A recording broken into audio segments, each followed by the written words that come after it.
आगे क्या कह रहे हैं गुरुदेव? तो बात वहां भी आपका मंदिर में जाओगे इतने जरा टांग रुकते तो भगवान ने घर क्यों ना रखो, अगर वो मंदिर में है तो वहां भी आपके होगा, लेकिन होगा नाम के आधार पर।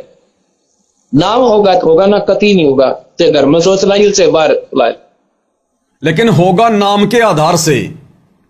अगर नाम नहीं है तो कति नहीं होगा, चाहे बाहर जोत लगाओ चाहे भीतर जोत लगाओ। ये पांचवा पॉइंट। अब उन भगत भाई बहनों के थोड़ी सी शंका हो जाएगी जो साध संगति से जुड़े हैं संकल्प लेकर कि भाई यहां तो गुरुजी ने कह दिया कि नाम है तो भाई भगवान का बेड लगाने का, मंदिर लगाने का है, भगवान की पूजा करने का फायदा है, नहीं तो कोई नहीं है ज्योतिवाती करने का। ये आत्मा का साथी है भाई और बहनों, आत्मा का साथी। यहां पर गुरुदेव के संकेतों को समझना है। जिन्होंने नाम ले लिया बहुत अच्छी बात है और मर्यादा में है, बहुत अच्छी बात है। नाम तो आप भी लेने के लिए तैयार हो, लेकिन ले किससे? परिस्थितियां विपरीत हैं। गुरुदेव भगवान जेल में बैठे हैं अपने मिशन के तहत। हम किसी भगत से नाम थोड़ी लेंगे, उन लोगों से नाम थोड़ी लेंगे जो मर्यादा तोड़ तोड़ के आश्रम खोल के बैठे हैं, जिनका कोई नियम नहीं, कोई मर्यादा नहीं, जो गुरु को मानुष मानते हैं, राजनीति करते हैं, सारे उल्टे काम कर रहे हैं। उन लोगों के द्वारा लिया गया नाम हमारा क्या काम करेगा? और विश्वास है कि भगवान पूरे विश्व को नाम देगा, पूरे विश्व को ज्ञान देगा, सबको जगा के जाएगा। तो इतना भी विश्वास होना चाहिए सबरी की तरह, जैसे सबरी ने रामचंद्र का इंतजार किया, हमने भी अपने गुरुदेव भगवान का विश्वास के साथ इंतजार करना चाहिए कि परमेश्वर आएंगे, जेल से बाहर भी आएंगे, दीक्षा भी देंगे। तो लेना तो सभी नाम चाहते हैं लेकिन नहीं ले पा रहे, मजबूरी है। तो यहां पर नाम का मतलब उन भाई बहनों के लिए है गुरुदेव से जुड़ जाना, संकल्प कर लेना। संकल्प कर लेना मतलब अपने गुरु से जुड़ जाना। ये जरूरी नहीं है कि नाम लेंगे तो ही गुरु जी हमें अपनाएगा, नहीं। ये अध्यात्म है, ये रियल परमात्मा है, आत्मा से परमात्मा का संबंध है। नाम तो केवल एक बहाना है। दास पहले भी कह चुका कि नाम तो केवल एक खिलौना है, खिलौना आपस में जोड़ने का। जैसे रोते हुए बच्चे को खिलौना दे दिया जाता है, झुनझुना, वो खुश हो जाता है। नाम केवल एक खिलौना है आत्मा और परमात्मा को जोड़ने का, अन्यथा यह तो आत्मा का साथी है। आपकी यह शंका भी दूर कर देते हैं भाई और बहनों, क्योंकि मालिक साथ संगति में बैठाते तो पूरा समाधान देके बैठाते हैं ना। एक छोटा सा सत्संग सभी भाई बहनों ने सुना होगा, जिसमें गुरुदेव भगवान ने एक बार अपने मुख कमल से जिक्र किया। और भगवान अपने मुख कमल से कोई सत्संग बता दे, कोई बात बता दे, वो कति झूठ नहीं हो सकती। साध वचन पलटे नहीं, पलट जाए ब्रह्मांड। गुरुदेव ने एक सत्संग में जिक्र किया कि एक बुढ़ी अपने दोहिते को लेकर आश्रम में आती है और उसने बताया, सारी कहानी बताई कि जी मेरा दोहिता छोटा सा था, 2-2.5 साल का, 3 साल का। मैंने तो नाम ले रखा था लेकिन इसके मम्मी पापा ने नाम नहीं ले रखा। वो केवल आपके सत्संग सुनते थे और ये बच्चा खेलते खेलते, माता, उसका पिता तो कहीं बाहर कोई अपनी नौकरी पे चला गया और इसकी मां अपने घर पे थी, यानी उसकी बुढ़िया की बेटी। वो अपने काम धाम में बिजी थी और वो बच्चा खेलता खेलता पानी की बाल्टी के पास चला गया। बड़ी सी बाल्टी थी, छोटा सा बच्चा था। अब बच्चों की आदत होती है, नटखट होते हैं, उछल कूद करता करता वो बच्चा बाल्टी में गिर गया, पानी से भरी थी। घर वालों ने संभाला नहीं, 2 घंटे हो गए और वो बच्चा 2 घंटे बाल्टी में डूब गया। अब 2-2.5 साल का बच्चा और पानी की बाल्टी में 2 घंटे जीवित रहता है क्या? मर गया, पूरा शरीर नीला पड़ गया। 2 घंटे बाद में परिवार वालों ने संभाला तो देखा बच्चा मरा हुआ पड़ा, पूरा शरीर नीला। बच्चे को लेटा दिया, रोना धोना मच गया। शाम को बच्चे का पिता आया, उस समय मोबाइल शोबाइल नहीं थे। ये पुराने समय की बात बता रहे हैं गुरुदेव। शाम को उसका पिता अपनी नौकरी से आया और उसको पता चला अब इकलौता बेटा। और गुरुदेव क्या कह रहे हैं कि उसने हृदय से पुकार करी थी, क्योंकि वो सत्संग सुनता था गुरु जी के। और गुरुदेव कह रहे हैं सत्संग में कि सत्संग सुनकर उसने ये हृदय से मान लिया था, हृदय से, कि अगर धरती पर कहीं भगवान है तो यही है। उसके पिता ने हृदय से रोते हुए परमात्मा से अर्ज करी। किससे? सत्संग किसके सुनता था? सतगुरु रामपाल जी के। हृदय से पुकार करी कि मैंने सुना है धरती पे परमात्मा है, अगर वास्तव में धरती पे परमात्मा है तो आज मेरा बच्चा जिंदा हो जाए। गुरुदेव भगवान कह रहे हैं उसी समय वो बच्चा हिचकी लेके खड़ा हो गया जो 2 घंटे से बाल्टी में पड़ा हुआ था, पानी में मृत घोषित। उन्होंने नाम नहीं ले रखा था, ना उस बच्चे की मां ने ना उसके पिता ने, केवल सत्संग सुनते थे और हृदय से मान लिया था कि ये पूर्ण संत है। परमात्मा भी नहीं माना था, परमात्मा तो वो भी दाढ़ी मूछ वाले को मान रहे थे, लेकिन ये मान लिया था कि ये पूर्ण संत है। और कहा कि अगर धरती पर भगवान है, सुना है कि धरती पर परमात्मा है, अगर वास्तव में है तो आज मेरा बच्चा जिंदा हो जाए। गुरुदेव ने बताया 2 सेकंड में बच्चे ने हिचकी ली और तुरंत खड़ा हो गया। सुनिए गुरुदेव भगवान के मुख कमल से, फिर बताएंगे आपको नाम क्या होता है, संकल्प क्या होता है। समय जब चले अकेला, फिर रोएगा तू कि मेरा कुछ भी नहीं रहा, मेरे साथ कोई चल नहीं रहा, ये क्या बनी। और परमात्मा कहते मैं रोज बताया करता, प्रतिदिन ही सब समझाया करता, तेरा साथी कोई नहीं है, तेरा साथी मैं हूं, मुझे तू भूल चुका है। तेरा यहां भी जो संस्कार है बच्चों का, परिवार का, माता पिता भाई बहन पति पत्नी का, इसने भी मैं सेट करवाऊंगा, थोड़ा सुलझेड़ा करवाऊंगा, तुम्हारा इस संस्कार को ढंग से निमटवा दूंगा सबका जो मेरी शरण में आगे, और फिर सारा न मोक्ष कर दूंगा। अब कहते हैं कह कबीर शरण गह मेरी वो रक्षा जल थल की। दास ने आपको एक दिन और बताया था, एक माई अपने दोते को लिए खड़ी यहां मिलने के लिए, 1.5 महीना हो गया, और वो लड़का होगा ज्यादा से ज्यादा 1 वर्ष का, 1.5 वर्ष का। वो क्या बता रही थी कि एक बड़ा बाल्टी थी, उस बाल्टी में चढ़ गया, नो मतलब बच्चा चढ़ता चढ़ता भरी थी पानी बाल्टी की, मुंह गिर गया। और हम कहीं बातें कर रहे थे, काम कर रहे थे, 4 घंटे के बाद वो बच्चा संभाला मरिया पाया। मेरा जो दामाद और मेरी बेटी सत्संग सुना करते, आपका नाम नहीं ले रहे थे, और उसमें भक्तों के चमत्कार ऐसी ऐसी लीला सुनकर वो गदगद हो रहे थे कि भाई। तो उस दिन उसके पिता ने यह पुकार करी थी, अगर भगवान जब सब कह रहे हैं और धरती पर भगवान है तो आज मेरा बालक जिंदा हो जाए। क्या अरदास करी थी कि जब सब कह रहे हैं और अगर भगवान धरती पर है तो आज मेरा बालक जिंदा हो जाए। हृदय से प्रार्थना की थी कि अगर भगवान धरती पर है तो। और फिर आगे क्या हुआ? टक्कर मारी और 4 घंटे पानी में मुंह पर बालक मतलब है निवोड़ के सांस आ जाए। और काफी देर वो बाहर भी रख लिया था। जब वो उसका पिता आया तो उसने ये पुकार करी, 2 सेकंड में बच्चे ने हिचकी ली और ऐसे आंख खुली। बोल सतगुरुदेव की जय, रामपाल जी भगवान की जय हो। फिर डॉक्टर के पास ले गए, हिसार बता रहे थे। उसके बाद वो मिले नहीं हमें। फिर वो लड़के को लेकर आ रहे थे जी, सारा परिवार नाम भी ले लिया। देखो कहते कह कबीर शरण गए मेरी। जब उन्होंने हृदय से ये मान रखा था कि संत है तो ये है, आ नहीं पा रहे थे। अब यहाँ लाने का तरीका भी उन्होंने अपनाना पड़ा। अब जैसे इस काल ने के कर रखा अपने साथ। क्लियर? नाम नहीं ले रखा था, और जो नाम नहीं लेगा वो पूरी तरह से मर्यादा में भी नहीं रह सकता। और केवल गुरु जी को संत मानता था, परमात्मा भी नहीं मानता था। और ये तीनों चीजें बहुत जरूरी होती है मानना। उसके बावजूद भी उसके हृदय की पुकार सुनी गुरुदेव ने और उसका मरा हुआ बच्चा जिंदा कर दिया। तो सत्सेवक तो भाई और बहनों गुरु को परमात्मा भी मान रहे हैं, और आश्रम में जो सार नाम और सार शब्द प्राप्त हैं उनसे ज्यादा मर्यादा निभा रहे हैं। तो क्या परमेश्वर इनकी नहीं सुनेगा? क्या इनके साथ नहीं है क्या?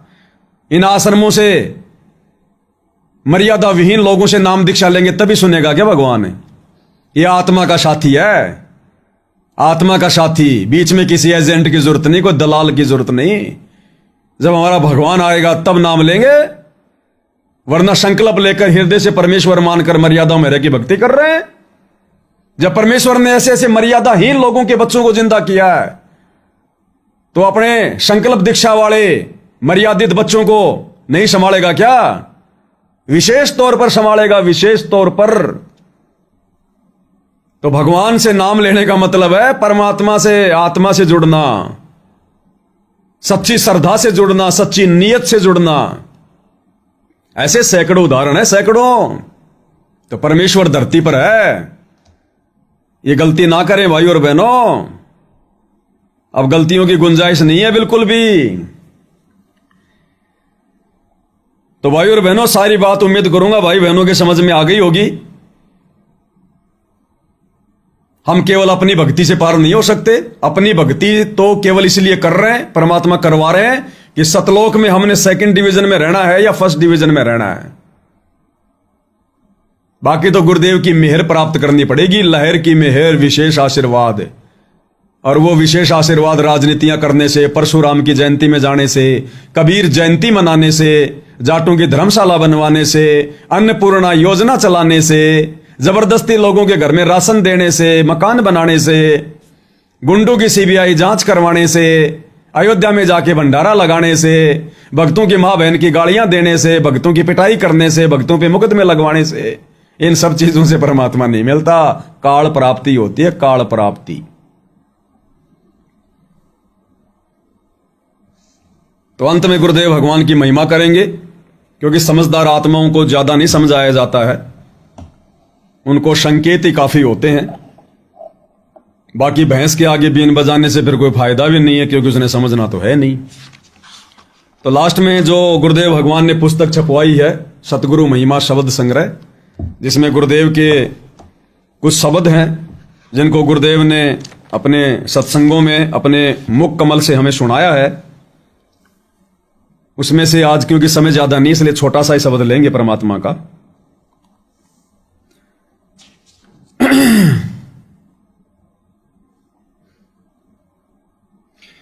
शब्द नंबर 16 और पेज नंबर 54। जग सारा रोग यारे, जिन सतगुरु वैद न जान्या। जग सारा रोग यारे। सतगुरु वैद, अध्यात्म वैद, भक्ति मार्ग का वैद, सतगुरु रामपाल जी भगवान, जिसने उनको नहीं जाना, उसको नहीं पहचाना, सतगुरु वैद को नहीं पहचाना। बंदी छोड़ सतगुरु रामपाल जी परमेश्वर जी की जय हो। जग सारा रोगिया रे, जिन सतगुरु वैद न जान्या। जग सारा रोगिया रे, जग सारा रोगिया रे, जिन सतगुरु वैद न जान्या। जग सारा रोगिया रे। ये सारा जग, ये सारा संसार रोगी है जन्म और मरण का। उस सतगुरु वैद की जानकारी के अभाव में, उस रियल आध्यात्मिक वैद सतगुरु की शरण में ना होने के कारण ये सारा का सारा जग इस काल के जन्म और मरण के चक्कर में पड़ा हुआ है। रोगी है, रोगी, ये भयंकर रोग है ये। भाई जन्म मरण का रोग लग्या है, या तृष्णा बढ़ रही खांसी। जन्म मरण का रोग लग्या है, तृष्णा बढ़ रही खांसी। आवागवन की डोर गले में पड़ी, काल की फांसी। जग सारा रोगिया रे, जिन सतगुरु वैद न जान्या।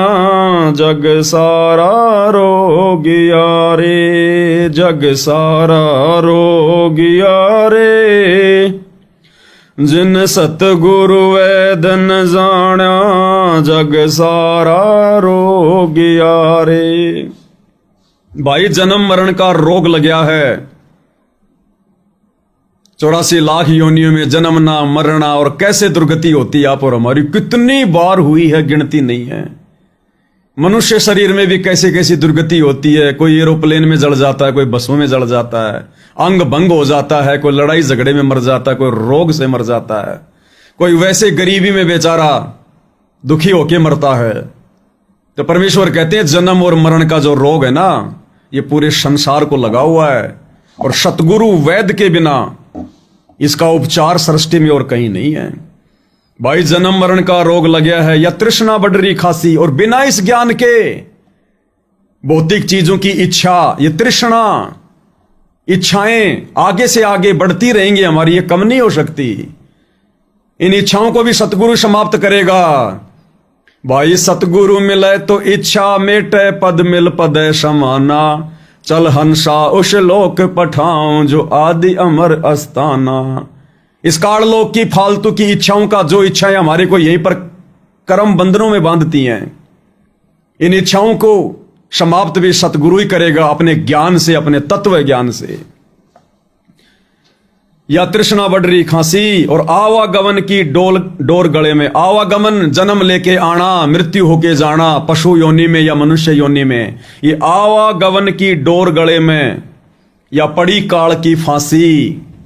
जग सारा रोगिया रे, जिन सतगुरु वेद न जाण्या, जग सारा रोगिया रे। आगे क्या करें गुरुदेव भगवान, जो सच्चे सतगुरु को ना पहचान कर देखा देखी में भक्ति करते हैं, शास्त्र विरुद्ध साधना करते हैं, या सतगुरु की शरण में आने के बाद और सतगुरु के वचन को तोड़ के भक्ति करते हैं, भेड़ चाल में चलते हैं, तत्व ज्ञान को आधार नहीं बनाते, फिर अंत में उनके साथ क्या होगा। भाई देखा देखी गुरु शिष्य बन गे, किया न तत्व विचारा। देखा देखी गुरु शिष्य बन गे, किया न तत्व विचारा। गुरु शिष्य दोनों के सिर पर ये काल ठोके पंजारा। जग सारा रोगिया रे, जिन सतगुरु वेद न जाण्या, जग सारा रोगिया रे। जग सारा रोगिया रे, जिन सतगुरु वेद न जाण्या, जग सारा रोगिया रे। भाई देखा देखी गुरु शिष्य बन गए, किया न तत्व विचारा। भक्ति मार्ग को पकड़ने से पहले निष्कर्ष क्यों नहीं निकाला, भक्ति का आधार क्या है, उस चीज में क्यों नहीं गए, देखा देखी में क्यों भेड़ की पूंछ पकड़ ली। उनको परमात्मा लताड़ रहे हैं। ये जगत वाले आन उपासक, शास्त्र विरुद्ध साधना करने वाले, देखा देखी में भक्ति करने वाले, इनको तो परमेश्वर कह रहे हैं, लेकिन परमेश्वर इसके साथ साथ आप और हमें भी समझा रहे हैं, क्योंकि विशेष मर्यादा उनके भक्तों के लिए होती है, जगत के लिए नहीं होती। तो वो तो परमात्मा के दोषी अपराधी बन रहे हैं, लेकिन आप और हम भक्ति लेने के बाद, सच्चा सतगुरु मिलने के बाद, तत्व ज्ञान लेने के बाद भी हम लोग निष्कर्ष क्यों नहीं निकाल रहे। और आज गुरुदेव भगवान की गैर हाजिरी में देखा देखी चल रहे हैं। देखा देखी गुरुदेव ने क्या मर्यादा बताई, और हम किन लोगों के पीछे चलकर क्या कर रहे हैं। गुरुदेव ने सतनाम के नियम नंबर 4 में कहा कि बेटा, हमने किसी मोबाइल में गेम भी नहीं खेलना। 4 में या ऐसा ही कुछ गुरुदेव ने मना किया कि हमने मोबाइल में भी गेम नहीं खेलना, कोई कार्टून वार्टून नहीं देखना, ये मैच वगैरह नहीं देखने। इससे हमारी श्वासें बर्बाद होती है, समय बर्बाद होता है। और गुरु ने अगर मना कर दिया तो गुरु का वचन टूटेगा। इसके बावजूद गुरु के ही परिवार ने भक्तों के करोड़ों रुपए से धनाना गांव में बैडमिंटन का स्टेडियम बना दिया, और भगत लोग वहां मजदूरी कर रहे हैं। तो देखा देखी बन गए ना गुरु शिष्य। जैसा गुरुजी के परिवार ने कहा गुरुजी के ज्ञान विरुद्ध, वैसा ही संगत उनके पीछे पीछे दौड़ पड़ी। तो गुरुजी का परिवार तो बन गया संगत का गुरु, और संगत बन गई उनकी शिष्य, उनके चेला चेली। यही तो होता है।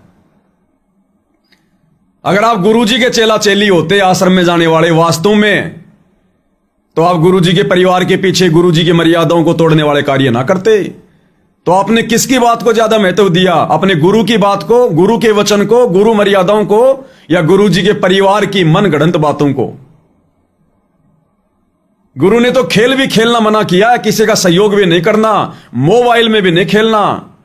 और तुम लाखों की संगत ने दान का पैसा दे दे के और धनाना में बैडमिंटन का स्टेडियम बनवा दिया और खुद वहां पर नौकरी कर रहे हो, बेलदारी कर रहे हो, मजदूरी कर रहे हो।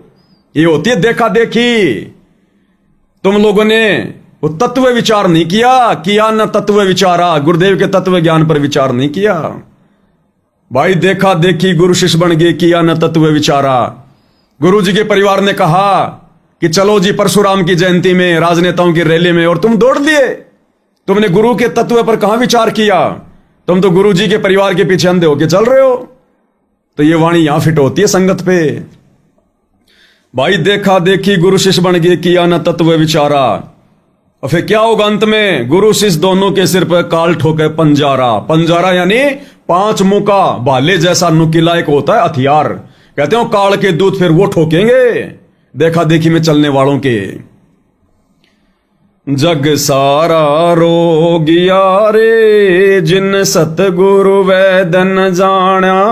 जग सारा रोगिया रे, भाई साचा सतगुरु कोई न पूजे। झूठ्यों जगपतियासी, साचा सतगुरु कोई न पूजे। झूठ्यों जगपतियासी, अंधे की बा गई अंधे ने ये मार्ग कौन बतासी। जग सारा रोगिया रे, जिन सतगुरु वैदन जाना। जग सारा रोगिया रे, जग सारा रोगिया रे, जिन सतगुरु वैदन जाना। जग सारा रोगिया रे, भाई साचा सतगुरु कोई ना पूजे। झूठ्यों जगपतियासी, संसार के लिए भी कह रहे हैं और अपने भक्तों को भी संदेशा दे रहे हैं कि साचा सतगुरु कोई ना पूजे। अब वही बात आ गई, मुर्दों सेती प्रीत लगावे ना जाने सतगुरु मेरे नू। उस मुर्दा कबीर की, कागज के कबीर की तो भगवान मान के पूजा कर रहे हैं। उसकी पूजा हो रही है जून के महीने में भगवान मान के। और साचा सतगुरु झूठ्यों जगपतियासी, जो कुछ दे नहीं सकता, हमारे किसी मतलब का नहीं, कोई काम का नहीं, एक बनावटी फोटो, उसके साथ में प्रेम कर रहे हैं, लगन लगा रहे हैं, क्या मिलेगा?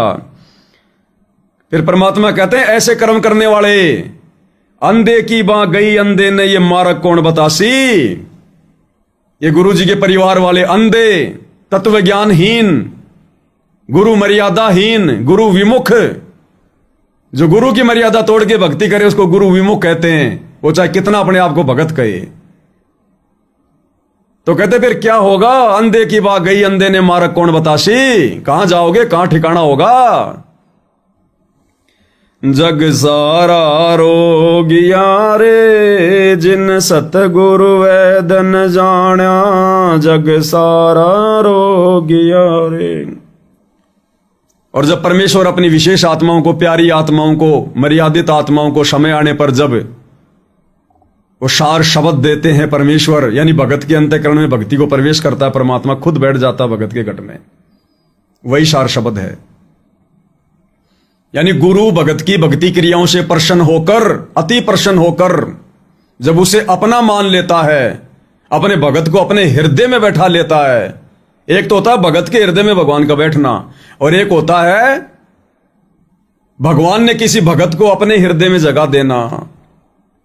वो होता है पूर्ण सार शब्द की प्राप्ति। यानी भगवान ने आपको अपने अंदर ही समा लिया ना। अरे भगवान ने अपने घट में बैठा लिया, मतलब अपने अंदर समा लिया। ये होती है पूर्ण सार शब्द की प्राप्ति। क्योंकि भगवान के अंदर तो सारा संसार बसा है। जाके अर्ध रूम पर शकल पसारा, ऐसा पूर्ण ब्रह्म हमारा। ऐसे पूर्ण ब्रह्म सतगुरु रामपाल जी, हमारे परमेश्वर, हमारे भगवान, जाके अर्ध रूम पर शकल पसारा। तो सारी सृष्टि गुरुदेव भगवान के अंदर समाहित है। और वो समर्थ यदि किसी भगत को उनकी भक्ति क्रियाओं से प्रसन्न होकर अपने हृदय में जगह दे दे, अपनी विशेष आत्माओं में संवार कर ले, तो वो भगत तो जीवित ही मुक्त है। जीवित मुक्ता, जीवित मुक्ता उसी को कहा जाता है। तो आने वाले समय में गुरुदेव भगवान आप और हम आत्माओं पर यह दया बख्शेंगे, केवल सत्सेवक भाई बहनों पर। इसलिए परमात्मा आप और हमें एडी से लेकर चोटी तक तैयार कर रहे हैं कि मेरे हिसार जेल से बाहर आने से पहले पहले गुरु को परमेश्वर मानकर पूरी तरह समर्पित हो जाओ। कोई अग्रम अग्रम नहीं होनी चाहिए। बाद में मौका नहीं मिलेगा साथ संगतियों का। गुरुदेव के बाहर आने के बाद तो आप लोग केवल ही साथ संगति के वीडियो देख सकते हो, जो टीवी चैनलों पर चलेंगे, जगह जगह चलेंगे। केवल ये वीडियो ही देख सकते हो, उसके बाद नई वीडियो नहीं बनेंगे। नई वीडियो नहीं बनने, फिर तो परमेश्वर की अलग ही लीलाएं शुरू होंगी। कभी अमेरिका, कभी जापान, कभी चाइना, कभी कदर, कभी कहां। पूरे विश्व को संभालेगा परमात्मा। फिर भाई और बहनों, किसको समय? और फिर आप और हम जैसे 2 कोटि के जीव भी बैठ के अपनी भक्ति करेंगे। भाई आज हम लाइव आ रहे हैं, कल को फिर हम क्यों लाइव आएंगे? हमें क्या आवश्यकता पड़ेगी? ये तो गुरुदेव ने अपनी गैर हाजिरी में हमारे थोड़े अच्छे कर्म बनवाने के लिए खड़ा कर रखा है। आप और हमारी सेवा पूरी, फिर हम अपनी बैठ के भक्ति करेंगे, छोटा मोटा अपना काम धंधा करेंगे, खेती बाड़ी करेंगे। और क्या करना अपने को? अपने को थोड़ी कोई राजनीति में पढ़ना है, कोई नेता बनना है, कोई विशेष सेवादार बनना है ना। बैठ के भक्ति करेंगे, भगवान से हाथ जोड़ लेंगे। परमात्मा वैसे तो आपकी मौज, आपकी मर्जी, आपके कुत्ते हैं, जो कहोगे वो करना पड़ेगा। लेकिन आप जानी जान है, अंतर्यामी, हमारे अंदर से आप परिचित हैं, हम क्या चाहते हैं। तो परमेश्वर तो उसी से प्रसन्न होगा ना। तो आप और हम भगत भाई बहन बैठ के अपना कोई खेती बाड़ी करेंगे, एक आदि कोई भैंस ले आएंगे। भैंस तो नहीं लाऊंगा भाई, मुकेश भगत जी की भक्तमती का जबाड़ा तोड़ दिया। भैंस तो नहीं लेके आऊंगा। अब देखो, जो मर्यादा में नहीं होगा उसके जबाड़े टूटेंगे भाई, और क्या होगा। तो अपना छोटा मोटा कोई मेहनत मजदूरी करेंगे, जमींदारी करेंगे, खेती बाड़ी करेंगे, इस प्रकार से अपना काम धंधा करेंगे, अपनी भक्ति करेंगे। हमें क्यों पड़ना इस पचड़े में? ये सेवा तो केवल तब तक है जब तक गुरुदेव भगवान नहीं आ रहे, फिर आवश्यकता नहीं पड़ेगी। अच्छी अच्छी आत्माएं रह जाएंगी, पूरी धरती पर भक्तिमय माहौल होगा। कोई किसी को दुखी नहीं करेगा, कोई किसी में शंका पैदा नहीं करेगा, ना किसी को शंका रहेगी। फिर अपनी बैठ के भक्ति करेंगे। तो परमेश्वर क्या कह रहे हैं फिर लास्ट में? उन्हीं आत्माओं को देंगे अपना असली परिचय। बाई सार शब्द सर जीवन बूटी, घिस घिस अंग लगावे। सार शब्द सर जीवन बूटी, घिस घिस अंग लगावे। फिर वो सार शब्द का घिस घिस के जाप करेंगे, घिस घिस के ये बूटी लगाएंगे। फिर अपनी भक्ति करेंगे, अपना दहेज जोड़ेंगे। दहेज जो सतलोक जाएगा, फिर इसकी कमाई करेंगे अपन। बाई सार शब्द सर जीवन बूटी, घिस घिस अंग लगावे। सार शब्द सर जीवन बूटी, घिस घिस अंग लगावे। कहे कबीर तुम सत कर मानो, ये जन्म मरण मिट जावे। जग सारा रोग यारे, जिन सतगुरु वेद न जाण्या। जग सारा रोग यारे, जग सारा रोग यारे, जिन सतगुरु वेद न जाण्या। जग सारा रोग यारे। कहे कबीर तुम सतकर मानो, ये जन्म मरण मिट जावे। कौन कह रहा है? कबीर जी। कबीर जी कह रहे हैं तुम सतकर्म मानना, मेरी बात को सच्चा मान लेना। साच कहूं ना झूठ रती बर, बात मान ले मेरी। परमेश्वर कहते तेरा जन्म मरण मिट जाएगा। कौन मिटेगा? कबीर जी मिटेगा। वो वैद कौन है? वो तबीब कौन है? तबीब यानी वैद। हम नित्य नियम के लास्ट में पढ़ते हैं, सबसे लास्ट वाली वाणी। हरदम खोज हनोज हाजिर, त्रिवेणी के तीर है।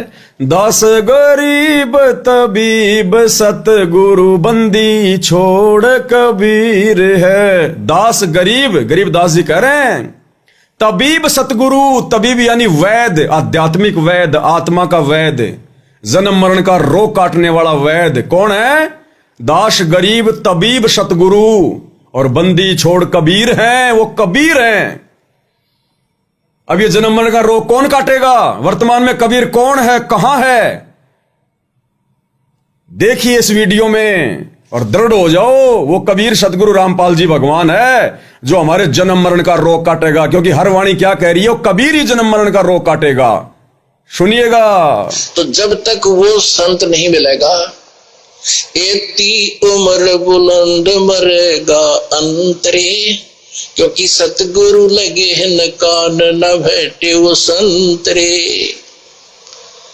अब सौभाग्य आपका, आपको संत मिल गया, ये दास बैठा वो संत जो जन्म मरण का रोग काटेगा। सतगुरु रामपाल जी भगवान की जय हो। अरे जन्म मरण का रोग तो कबीर जी काटेंगे भाई। असली वैद्य तो कबीर जी हैं, सतगुरु हैं। दास गरीब तबीब सतगुरु बंदी छोड़ कबीर है, और सार शब्द सरजीवन बूटी घिस घिस अंग लगावे, कहे कबीर तुम सत कर मानो जन्म मरण मिट जावे। वो तो कबीर जी मेटेंगे जन्म मरण तो, और यहां सतगुरु रामपाल जी मेट रहे हैं। तो कबीर जी से बड़े हो गए क्या? कबीर जी से बड़े नहीं है, खुद ही कबीर जी हैं, और कबीर जी सबसे बड़ा है। एक बार फिर से सुन लो, अब तो कम से कम विचार कर लो। और वो दाढ़ी मूंछ वाली नकली फोटो कबीर जी की समझे जाने वाली अपने घर से, अपने घट से, घर की दीवारों से, दरबार से और गले के लॉकेट से बाहर निकाल दो। आज एक भगत जी का फोन आया कि भगत जी वो घर से तो चलो निकाल देंगे, सवा सवा कर देंगे, जल प्रवाह कर देंगे, मेरे लॉकेट में भी दाढ़ी मूंछ वाली फोटो है, उसका क्या करूं? तो भाई और बहनों देखो, समझदार को संकेत काफी है। अरे जब हम सत्सेवकों ने उस दाढ़ी मूंछ वाली फोटो को सोशल मीडिया पर फाड़ फाड़ के दिखाया, और तुम उसको लॉकेट में निकालने से भी डर रहे हो। अरे वो मुर्दा है, निर्जीव है, कुछ नहीं कर सकती हमारा, वो भगवान नहीं है, परमात्मा नहीं है। उसके प्रति तो हमारी कोई श्रद्धा, कोई आस्था होनी नहीं चाहिए। उसको तो तुरंत निकाल के फेंक देना चाहिए। फिर भी आपको लगता है थोड़े बहुत अगर कमजोरी है तो किसी बहते हुए पानी में फेंक देना भाई। ये दास जब हिसार जेल में था तो मेरे साथ में एक दूसरा मेरे जैसा बेचारा, पता नहीं दोषी था निर्दोष था, दूसरे का तो अपन क्या कह सकते हैं, लंबा लंबा नाम था, वहीं का था, जाटों का लड़का, मेरे साथ ही रहता था, दोनों साथ ही रहते थे, मालिक की चर्चा भी करते थे, मैं तो ये सुनाता था वहां और क्या करता था। तो ये तो पता चली गया भाई ये सतगुरु रामपाल जी का भगत है। अब मैं जेल में लगभग 2.5-3 महीने रहा था, तो 10-15 दिन बाद में वो मुट्ठी को बंद करके लाया मेरे पास में, बोला देख मैं तेरे लिए क्या लाया हूं भगत जी। क्या लाए हो भाई? बोला आप गेस करो क्या क्या हो सकता है। हम यार क्या हो सकता, मैं क्या क्या क्या गेस करूंगा, बताओ क्या लाए हो तुम, मुझे क्या पता। तो उसने मुट्ठी खोली और कहीं से उसको गुरु जी का लॉकेट मिल गया, क्योंकि भगत भी तो जेल में है ना, भगत पहले भी जेल में थे और भी भगत जेल में हैं, उम्र कैद भी काट रहे हैं कई, तो मर्डर के मुकदमे में किए उन्होंने, मर्डर किए हैं। तो लॉकेट लेके आया जिसमें एक तरफ गुरु जी के और एक तरफ दाढ़ी मूंछ वाली। बोला देखो मैं आपके लिए क्या लाया हूं, आपके कबीर जी का। तो मैंने कहा इसमें कबीर तो एक ही है, दूसरा तो बेकार है, फालतू है। और मैंने उसी के सामने चक्कू पड़ा था वहां पर सलाद वलाद काटने के लिए, उसी के सामने मैंने वो कबीर जी वाली वो दाढ़ी मूंछ वाली, उसको मैंने झट से दूर कर दिया। और ऐसे दूर किया, वो झटके से वो जेल के उसे खिड़की से बाहर चली गई। अरे बोलो तुमने कबीर जी को बाहर फेंक दिया। मगो कबीर जी तो मेरे यहां है, कबीर जी तो मेरे मगो हाथों पे है। कबीर जी कोई बाहर फेंकने की जगह है क्या? वो तो नकली कबीर जी है, अपने आप ही चला गया। मैंने तो धीरे से किया था, वो तो दीवार से बाहर चला गया। तो बोला ये क्या कारण है? मगो ये कारण समझने के लिए समय चाहिए, जेल में थोड़ी समझ में आएगी तेरे ये कारण क्या। ये कारण जो बाहर बैठे हमारे भगत भाई बहन 20-20 साल से भक्ति कर रहे हैं, उनके समझ में नहीं आ रहा, तेरे कैसे समझ में आएगा? तो भाई और बहनों, हमने कोई वो नहीं करना, इसमें श्रद्धा भी नहीं रखनी बिल्कुल भी। वो तो कागज का टुकड़ा है, भगवान की तो मजबूरी थी उसको आगे करके दिखाना, क्योंकि गुरु जी को उस समय कोई कबीर नहीं मान रहा था। अब इतना ज्ञान दे दिया गुरुदेव भगवान ने, एडी से चोटी तक का। अब भी हमारी श्रद्धा रहेगी क्या उसमें? अगर जरा भी उसमें श्रद्धा रही, हमारी बात नहीं बनेगी, फिर बिल्कुल बात नहीं बनेगी। जैसे गुरु जी कहते हैं कि ये पुराने सत्संगों में कि नाम भी ले लेती थी माता बहनें, और फिर किसी के कहने से वो माता भी धोख लेती थी कि कदे वो माता कोई नुकसान कर दे। तो गुरु जी कहते उस माता ऊपर कुत्ता मुत्ता है, वो क्यों ना मर गईया, रे भोली सी दुनिया सतगुरु बिन कैसे सरिया। कि तू जिस माता से डर रही है, उस माता पे तो कुत्ते धार लगा के जाते हैं, पेशाब कर करके जाते हो, माता उन कुत्तों का टांग नहीं तोड़ सकती, और तू माता देखते हो साइड में होके चलो माता जी आ गई। तो भाई और बहनों, इन निर्जीव फोटो, कागज का टुकड़ा और दाढ़ी मूछ वाली कबीर की फोटो, हम उससे इतना डरेंगे कि हमारा कोई नुकसान ना हो जाए, तो फिर भक्ति क्या खाक करेंगे फिर हम? हाँ, असली कबीर, जिंदा कबीर सदगुरु रामपाल जी भगवान जब सिर पर बैठे हैं तो और किसी की क्या औकात भाई, अगर मर्यादा में रहेंगे, समर्पित रहेंगे तो। इसी को तो कहते हैं पतिव्रता पद की भक्ति। केवल एक, दूसरा कोई नहीं, चाहे भगवान भी आ जाओ। केवल एक, दूसरा कोई नहीं, चाहे भगवान क्यों ना आ जाए। सुना देता हूं आपको वो भी, यहां तो खजाना दे रखा है भगवान ने, खजाना। खुद कह रहे हैं गुरुदेव भगवान कि पतिव्रता पद की भक्ति किसे कहते हैं? केवल एक गुरु, दूसरा चाहे भगवान भी क्यों ना आ जाए। रिजेक्ट। तो भगवान कौन है? कबीर जी, दाढ़ी मूछ वाले। तो क्या कह रहे हैं गुरुदेव भगवान? ध्यान से सुनो भाई और बहनों। और जब आप पतिव्रता पद पर रह करके साधना करोगे, पतिव्रता पद का मतलब है केवल एक ही गुरु। पतिव्रता पद का मतलब क्या है? केवल एक ही गुरु, केवल एक ही गुरु से शब्द हैं भगवान के। पतिव्रता पद का मतलब क्या? केवल एक ही गुरु, दूसरा और कोई नहीं, चाहे भगवान भी क्यों ना आ जाए। और दूसरा पृथ्वी पर नहीं, चाहे भगवान भी आ जाए। ये मालिक कहते हैं गुरु गोविंद दोनों खड़े किसके लागू पाए, उन्हीं का आदेश है। दोबारा सुन लो भाई। और जब आप पतिव्रता पद पर रह करके साधना करोगे, पतिव्रता पद का मतलब है केवल एक ही गुरु, और दूसरा पृथ्वी पर नहीं, चाहे भगवान भी आ जाए। ये मालिक कहते हैं गुरु गोविंद दोनों खड़े किसके लागू पाए, उन्हीं का आदेश है। बताओ फिर किस बात का डरना? और फिर भी थोड़ा बहुत डर है तो बहते हुए पानी में डाल देना कहीं भाई और बहनों, कुछ नहीं होना जाना।